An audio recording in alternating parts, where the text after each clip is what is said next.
2025 try ചെയ്യാൻ പറ്റിയ best hair styles. ആദ്യത്തെ പറഞ്ഞത് വുൾഫ് കട്ട്. വുൾഫ് കട്ട് ഒരു medium and longer length hair style ആണ്. ഇത് വർഷങ്ങളായിട്ട് പ്രാബല്യത്തിലുള്ള ഒരു ഹെയർ സ്റ്റൈൽ ആണ്. It's A kind of vintage hair style. ഇത് സ്ട്രൈറ്റ് ഹെയർ ഉള്ളവർക്കും ബേബി ഹെയർ ഉള്ളവർക്കും ട്രൈ ചെയ്യാൻ പറ്റിയ ഹെയർ സ്റ്റൈൽ ആണ്. സ്ട്രൈറ്റ് ഹെയർ ഉള്ളവര് പ്രീ ഷെയർ ആയിട്ട് സീ സോൾട്ട് സ്പ്രേ അപ്ലൈ ചെയ്താൽ മാത്രമേ പെർഫെക്റ്റ് ലുക്ക് കിട്ടത്തുള്ളൂ. രണ്ടാമത്തേത് പറഞ്ഞത് ഫ്ലാറ്റ് ടോപ്പ്. ഫ്ലാറ്റ് ടോപ്പ് എന്ന് പറഞ്ഞ ഒരു ഓൾഡ് സ്കൂൾ ഹെയർ സ്റ്റൈൽ ആണ്. ഈസി മെയിൻ്റെനൻസ് ആണ്, ഈസി ആയിട്ട് നമുക്ക് സ്റ്റൈൽ ചെയ്യാനും പറ്റും. സോ അങ്ങനെയുള്ള ഒരു ഹെയർ സ്റ്റൈൽ വേണമെന്നുള്ളവർക്ക് ഈ ഫ്ലാറ്റ് ടോപ്പ് എന്ന് പറഞ്ഞ ഹെയർ സ്റ്റൈൽ ട്രൈ ആവുന്നതാണ്.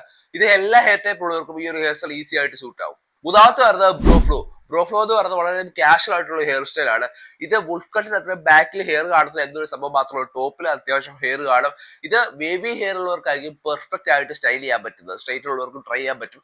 പിന്നെ അത്യാവശ്യ സന്ദർഭങ്ങളിൽ ഈ ബ്രോഫ്ലോയിൽ നമുക്ക് ഒരു ഫോർമൽ ലുക്ക് വേണമെന്നുണ്ടെങ്കിൽ സ്ലിക്ക് ബാക്ക് എന്ന് പറയുന്ന ഹെയർ സ്റ്റൈലും ഈ ഒരു ടൈപ്പിൽ ഹെയർ ലെങ്ത് വെക്കുകയാണെന്നുണ്ടെങ്കിൽ ഈസി ആയിട്ട് സ്റ്റൈൽ ചെയ്യാൻ പറ്റും. സോ ഞാൻ ഈ പറഞ്ഞ ഹെയർ സ്റ്റൈൽ എല്ലാം സീ സോൾട്ട് സ്പ്രേ ഉണ്ടെങ്കിൽ ഈസി ആയിട്ട് സ്റ്റൈൽ ചെയ്യാവുന്നതാണ്. ഇതൊരു പ്രീ